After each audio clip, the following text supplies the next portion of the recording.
Hello and welcome everybody from across the world joining us live on Facebook for our show Pulse by healthjobhub.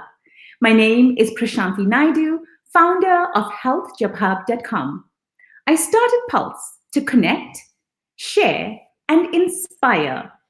My mission is to unveil the pulse behind the pulse. Today, I have a very special guest joining us live on Pulse. It is my honor and privilege to welcome Professor Catherine Comiskey, joining us all the way from Dublin, Ireland. Greetings and good wishes, Professor Comiskey. How are you this morning and afternoon in Dublin? I'm very well, thank you, and delighted to be here. You're very kind, and it's a beautiful day here in Dublin, and I'm delighted to be chatting to you all the way over there in Canada. I am so excited to have you, and you just bring back goosebumps to me just talking about Dublin and reminiscing about the beautiful Dublin mountains. And I'm so delighted to hear it's a beautiful sunny day out there. Lovely.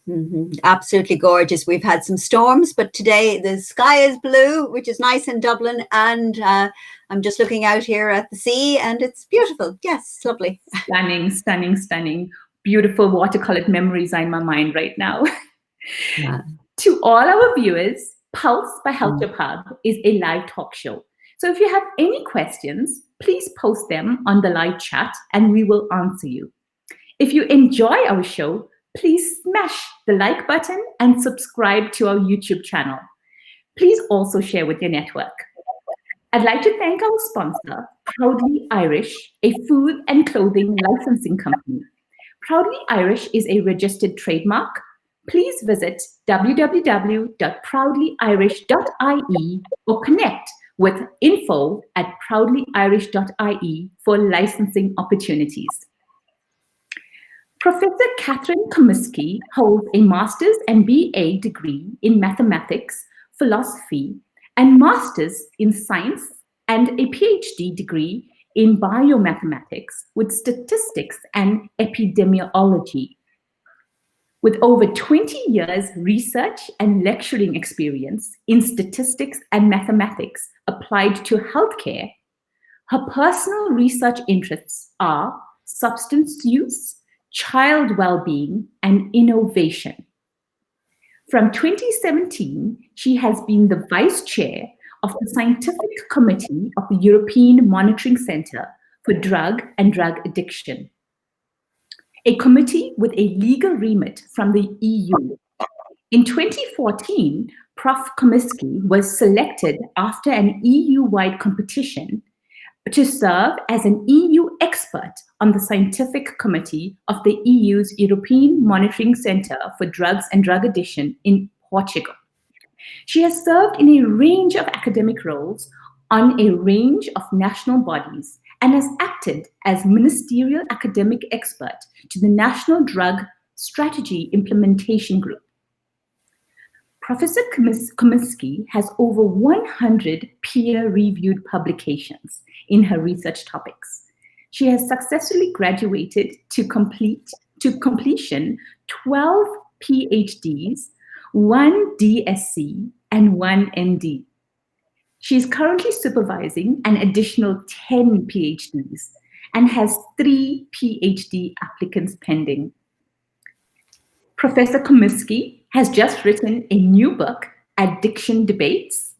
Addiction Debates explores the tumultuous landscape of addiction research, policy, and practice, covering all the hot topics of the day in a balanced and informative manner.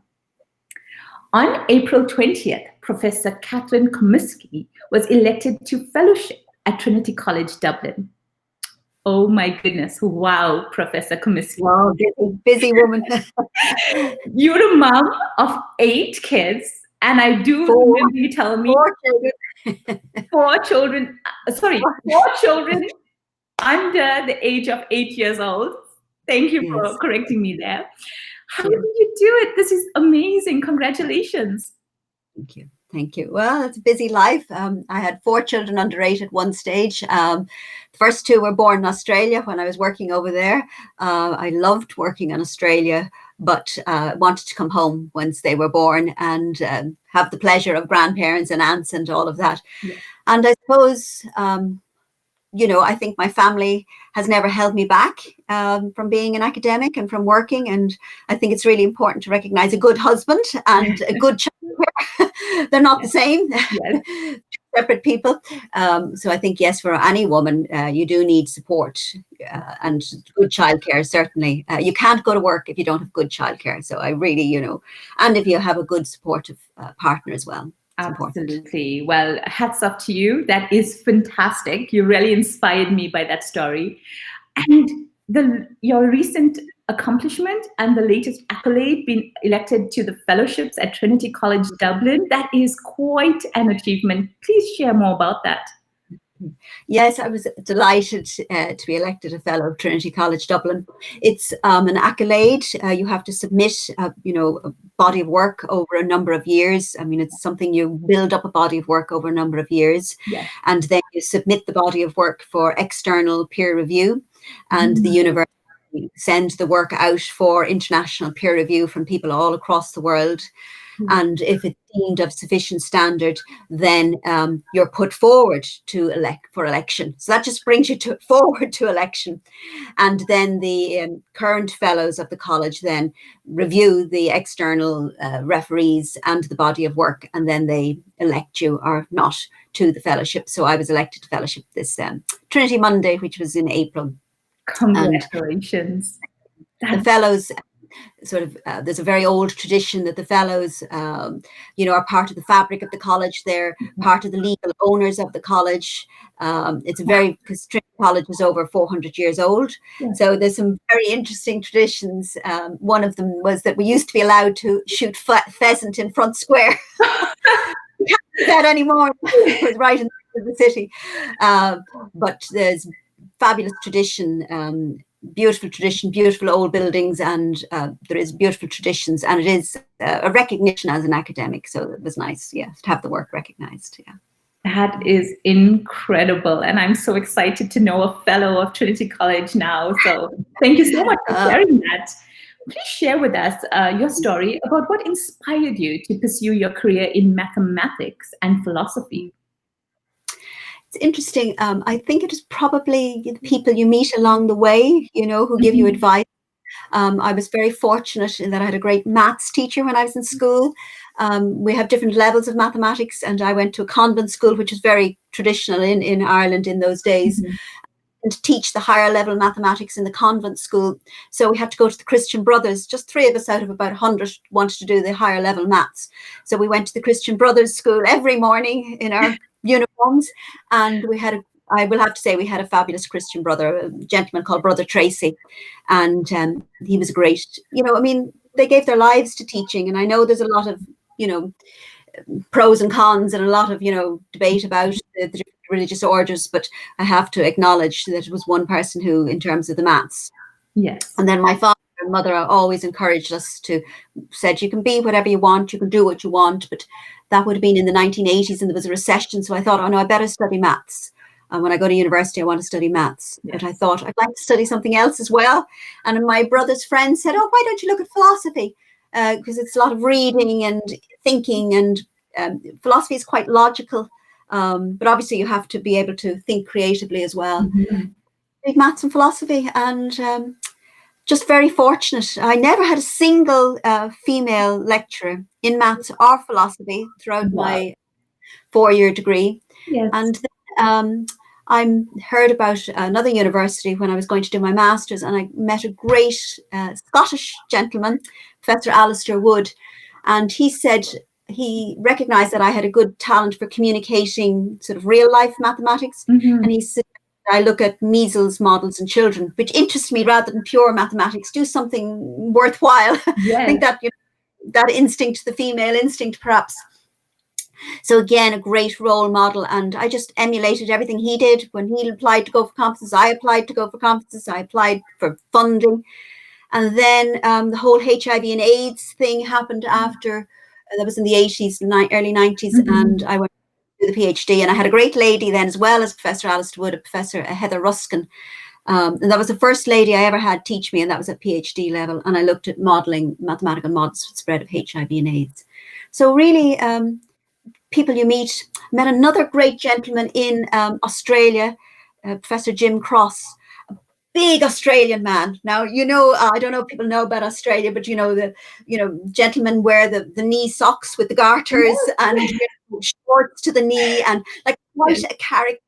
But when I went to Australia to teach maths at the university there, they treated me like their favorite niece. They put me on every committee, and they let me do things, and I applied for grants because I'd been applying already. And again, just great people. I had a great head of department, David, who has since passed away, and so I was just really lucky that I always looked to see what can I learn from other people. Yes.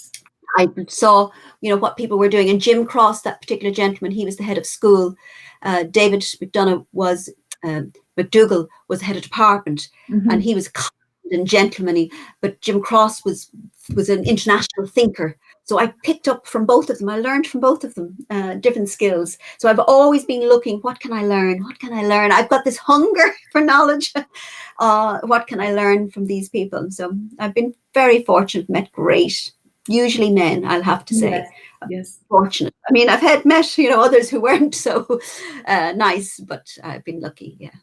Extremely inspiring, and I'm so glad that you were able to pave the pathway for more women to come into these professions and to be able to excel. And look at you, a fellow now at Trinity College, like one of the oldest universities in the world. That is just phenomenal. So yes, congratulations. Thank you for sharing that.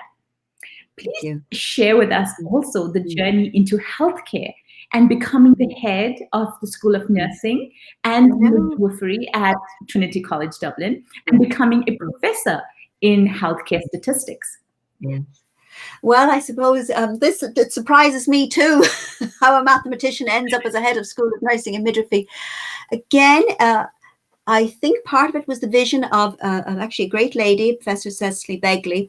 I was actually teaching in the maths department, and I saw that there were some professor positions going in Trinity College in the School of Nursing and Midwifery. And Professor Begley is Professor of Midwifery. And I think she was the head of school at the time, and she had the vision. She could see that I would be an addition to the school in terms of my quantitative skills, because they had the nursing and midwifery expertise. So good to bring in somebody with different expertise. And I had worked in healthcare. I had worked in clinical trials. I'd worked my models, my mathematics, and that were in measles and in HIV and AIDS and in substance use. So, I was fortunate, and she asked me when I got the job if I'd take the role of director of research. So my role was to develop the research within the school, and I started developing research education days, master classes. We had a great program of visiting professors. So I developed that. And then after the school had an external review, and the external reviewer said, you really maybe need to get back to practice as well, doing research and practice. So as director of research, they asked me to set up a centre for practice and healthcare innovation. So that got me involved in innovation. So I worked with the hospitals. We've got great hospitals, St. James's Hospital and Tala Hospital are two linked hospitals. So I developed research with the nurses in the hospitals, nurse-led research. And we also looked at innovation, worked with Intel, School of Nursing and Midwifery, because Intel need to know how patients are going to react with technology. So it was a lovely marriage of the two. And so I did all that. That was maybe 6 years. And then the head of school came up, the vacancy came up, and you have to be elected. So I wanted the role because I wanted to test my leadership. I wanted to learn more about leadership. And I had been in the school 6 years at this stage. So I was very fortunate I was elected. You have to be elected. The colleagues, both the academic and the administrative colleagues, did vote me to be head of school. So I did that for over 3 years. Yes, that's how I got there. First non. Congratulations. That's Yes. absolutely fascinating. And, I know your work just doesn't stop in Ireland and Dublin. Please tell us a little more about the work you did in South Africa with the Yeah. African Doctoral Academy Yeah. ADA Yeah. at Stellenbosch University.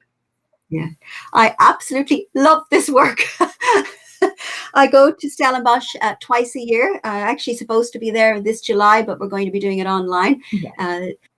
So it's all African academy. So we have African doctoral candidates, people who are doing their PhD from all over Africa, come to Stellenbosch for a 2-week PhD program. Mm-hmm. So I'm most interesting, most innovative, and it's such learning for me. Even though I'm there to teach and to facilitate learning, I learn so much from the students. So these could be other university staff who are doing their PhD. Yes. They could be people in government ministries all across Africa doing their PhD. And my role, usually my workshop is on usually experimental design and analysis. So I help people design their research. When I was there in January, this photograph was taken in January. Wow. I was working with a lot of environmental scientists and learning an awful lot about water. And I mean, water is so important. So I was working with a lot of the PhD candidates were working on water quality and water issues across Africa. Yes. So that's what I've been doing. They also do qualitative. They might do programming in SPSS or programming in OR. They have other modules, but my weekly module is experimental design. And the other module I teach then is ethics and good research practice. Wow. Yeah, it's just so rewarding. It Yeah. really is. I learned so much from it, and it's a fabulous school and very, very well run. There's fabulous staff there. Professor Sarah Howie is the director there, and Corina and Amalsha would be running the programs. Yeah, they're a fabulous team. That is incredible. And I'm like so excited for you that you get to go to this beautiful country, my country, South Africa, twice a year and get to be involved with doctoral candidates. Like that is absolutely fascinating, and great job, and continue the good work into that. Now, I'm really looking forward to hearing about your new book. Please share with us Addiction Debates. How does that come about? Well, I do. When I started the work on HIV and AIDS in Ireland at the time, a lot of the people who were suffering most were actually people who used drugs. So I started getting involved in addiction research and using my numerate skills to look at addiction. So that was the book. It's available in hard copy and in an ebook from Sage at the UK. So there's so many debates going on at the moment in this topic. For example, the legislation in Canada is different to lots of, say, different to the US, which is different to Europe. So it's very hard for healthcare professionals to keep up to date, and also for educators. So the book really was to bring the international evidence from all over the world together on the different debates. Say, for example, cannabis legislation, the opiate epidemic, children whose parents use drugs, that's a huge aspect. Aging and drug use is another aspect. We have people who've been using opiates, maybe the baby boomers as they're called, but now we also have prescription misuse as well. So amongst older people, the question of stigma, the question of international controls. So I just needed to get it out of my head because of all the work I'm doing, and I wanted to get it down on paper. I have great access to knowledge through my work with the EU and through my travel and my work with the Irish government.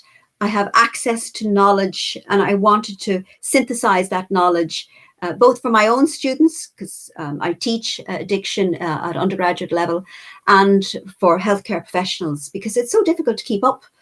So I just really needed to get it out of my head and onto paper, and that was my motivation. Oh my goodness, that is absolutely phenomenal. And I would like to, wish you the very best with that, the book launch. I know it's just newly launched, so I encourage everybody out there who's interested in addiction debates to get a copy. It sounds extremely fascinating to me as well. In Creating Pulse, one of our goals is to have our finger on the pulse. Please tell us a little more about the new research grant that you have been you've obtained to estimate the number of asymptomatic cases of COVID-19. Yes. So this builds upon my sort of epidemiology modeling work. It's a real challenge to find out the hidden numbers. So I like to use my math skills to look at those real problems. So I had done some work on HIV and AIDS, trying to see how many people actually were HIV positive, because we only had the cases that were notified, but what about those that were positive and didn't know? And a similar problem arose with the number of people, say, in Ireland using heroin in the past. There's those in treatment, but how many are not in treatment, and aren't in contact? And, we should be planning services for these people. So it's about finding out the number of hidden cases. So I thought it's COVID-19. I mean, the world we're in a pandemic, and my family and your family and all over the world, where has this come from? So the Health Research Board and the Irish Research Council in Ireland put out a call for people to send in ideas for research grants. So I said I would try and look at the asymptomatic cases, because if we know how many people have actually had it, then when we want to do our opening up our communities, we'll say, well, actually, how many are actually at risk? Because people have had it and they don't know they've had it. We're then in the future looking at maybe vaccination. How many will we need to vaccinate? Again, we'll need to know how many have had it. So we can make all those plans. So that's the research grant. So I'm building on work I've done previously to look at the known cases, look at the incubation period, and try and work out, using statistical and mathematical models, the number of hidden cases. But it's work I've done before, so I'll just be applying it now. It sounds simple, but it'll be difficult. I'm going to apply it now. So I don't know if your viewers can see the pictures, can they? Yes. Please tell us more about the picture I have on screen. My daughter took this picture. It's of our television. I was asked to come on. We have this program called Prime Time in Ireland. It's on after the main evening news. I was actually asked to come on and speak about that work. So my daughter was so proud of her mother, which was nice. One of my three daughters took this picture, and I was talking. It was around Easter, so I wore a yellow dress for Easter. I'm still a woman. Stunning, by the way. When you sent me this photo, I was like, oh my goodness, that color is just beautiful. It complements. We're academics. We still like our dresses. Yes, 100%. And that's one thing I actually miss so much about Dublin. Everybody took the opportunity to dress up, and the clothes were absolutely fantastic. I have to say, it's not the exact same atmosphere here in Calgary. 6 months or maybe more than 6 months of the year, it's cold. So people tend to be dressing up a little bit less, glamorous. And I just love that color. It just reminded me so much of that. So well, it's Easter color in Ireland, and we love Easter. It's a great celebration. The start of spring, but was actually a hidden message to that, because everybody was so worried. And I have 4 young adult children, and I'm involved with schools and universities and other mothers and and families, and I'm aware of how worried people are. So I want to be more positive and say, look, it's spring. Be sensible. We have to self-isolate. We have to be sensible, but it will pass, and we still will be doing social distancing, but we'll just be sensible, and I was trying not to worry people, because people are worried, and I know that. 100%. Yeah, well, I think you might have, I didn't watch the show, but just judging from the Twitter feed, I could imagine that you might have inspired a whole lot of people who were watching. And being on prime time, that is another accolade that I have to say congratulations to. I know it's a very, well-watched program in Ireland. So well done. Please share with us, in relation to COVID-19, what's the situation in Dublin at the moment? What has been the impact in your community? Has it slowed down the infection rate, or has it just stabilized, or is it still increasing? At this point now, we have flattened the curve. We did get good leadership, I will say. We got clear leadership, and it was came in very quickly. So we were very fortunate in that the schools were closed immediately.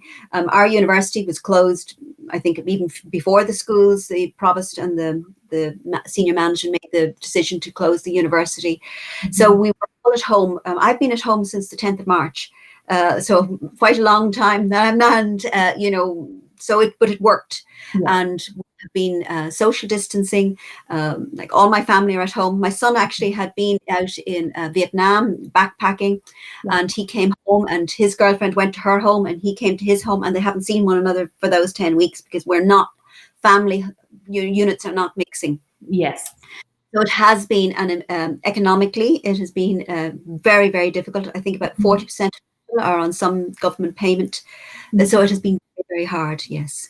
But we have saved lives. The hospital was not overrun. We are seeing now, obviously, increased cases amongst older people in the nursing homes. You know, that we can be criticised for that, maybe not having the equipment, the protection equipment in nursing homes quick enough. We were focusing more on the hospitals and the acute setting. So that is, I would say, probably where we were not quick enough. We're now coming out of lockdown very, very slowly. There's 3 weeks between phase, and we've been given dates. All know. So at the moment we were only allowed to travel 2 kilometers. Now we can travel 5. Older people, I mean, my mother is 89, but I'm one of her carers. So my sister and I, we will go into her and we will take her out just for a little walk or just to get her. So yeah, it has been very difficult. Yeah, very difficult. But we're coming out. But we're worried about the second wave. Yes, absolutely. And you know, in terms of the long care facilities that you were just talking about, it's the same in Canada as well. They have been the hardest hit sector, and it is such a shame. And I just hope that during the summer months now, people still adhere to the social distancing, requirements, because we have to be conscious about everybody in the community. It's not just our health; it's everybody's health. We are in this together. So yeah, I just hope things work out. And you're right, the second wave, there's a lot of talk about that even in Canada as well. So we can only do our best and try and keep that curve flat. So sensible, that's what I was saying. Even as we come out of lockdown, let's not go crazy. Let's be sensible. Let's protect our children and our families, and let's, and our older people. So for example, we're now allowed to meet. 4 people are allowed to meet. So my husband and I met another couple in beautiful park, and they had their picnic blanket and we had our picnic blanket, and we set the 2 meters apart, and we just had conversation and tea. We had our tea. We were able to have that input of friends and conversation, and which we all need. But we kept our distance. Absolutely. We're allowed to do that. We have a viewer question. The viewer first said, "Well done, Dr. Catherine. Keep up the good work." And then the next question is, you have been to South Africa. What is your take on social distancing there? Can it work effectively? My heart is broken. It is. Well, I actually was speaking to some South Africans this week, and it is working. I'm told that the numbers are going down. But I have a blog page, and I did write a blog about how worried I am about the children of South Africa. I really am, because the townships or the informal settlements, there is absolutely no way that people can, socially distance in informal settlements. So I don't know if youth will protect people. One of my master's students is from Ethiopia, and he was telling me there's no infection in his community because 1/3 of the population are under 15. So they're very, very young. So perhaps youth will protect people. But yes, I would have my concerns. Yes. Absolutely. Yes. No, thank you to the viewer. And, based on all the research that you have done, and especially now that you're going to be undertaking in relation to COVID-19, what is your estimation for severity and duration of the pandemic? Do you have any clues on that, perhaps? Yes. There is a gentleman at the World Health Organization called Michael Ryan. He's leading out on part of this. And he was saying, look, we're just going to have to get used to it. It could be that it won't go away. If you think about HIV and AIDS, it didn't go away, but we learned how to live with it. So we don't have to be afraid. So until we have the vaccine, we're going to have to learn how to live with it. Mhm. So that would be my approach is, Yeah. let's not worry, but let's be sensible. Let's learn how to live with it Yeah. until we get the vaccine, because we are still susceptible unless we've had it. And some of us we don't know we've had it, but a lot of people are still susceptible. So we could have another epidemic. So let's just learn to live with it until we can get a vaccine. So I think it's going to be here for a while, but let's not be afraid. Let's learn to live with it as best we can. Absolutely. And, it's coming back to what we used to do. I remember when I was growing up, you'd always take those extra precautions to wash your hands. And, it's just daily hygiene that you just really need to think about these days. And, the stressing about the hand washing, wearing the masks, I think is so important for everybody to adhere to these very minimum requirements, but they could have maximum, sort of results. So hopefully it's going to be, hopefully it's not going to be as bad as, well, it's in our control. Absolutely. Look after our own, hand hygiene and social distancing. So it's good to feel, I don't feel out of control. I'm in control of what I do. So that take individual responsibility. 100%, 100%. Well, thank you so much, Professor Comiskey, for enlightening us today and sharing your incredible story on Pulse. Is there any final words you'd like to leave our viewers with before we end the show? Oh, thank you very much. It's been a real pleasure.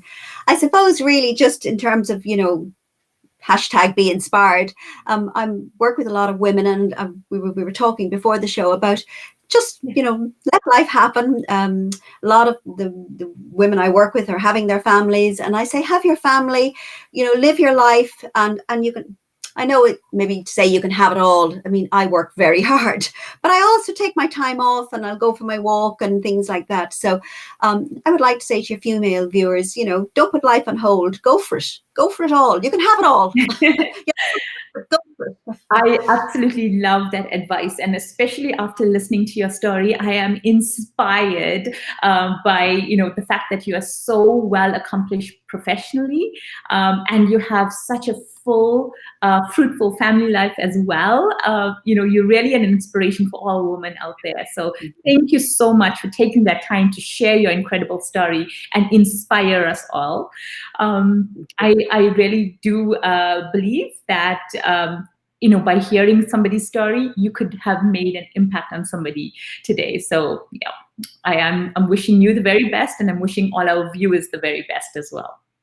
And thank you very much. You're very kind. It's great programs. Lovely to hear all the different lives. So thank you for setting this up, and to Health Hub, Health Jobs Hub. Great. Thank you. My pleasure. This brings us to a close of our live show, Pulse by healthjobhub. I do hope that you enjoyed the show as much as I did. Please join me next week, same time on Facebook Live for our season finale. I am excited to announce that our special guest joining us next week is Annalisa Chetty, a registered nurse who will be joining us all the way from Durban, South Africa. And she will be sharing with our viewers what inspires her about being a nurse and how her career as a nurse has taken her all over the world. Please join us again next week to be inspired. And don't forget, if you enjoy the show, please smash the like button, subscribe to our YouTube channel, and share with your network. Stay safe, everybody. Thank you.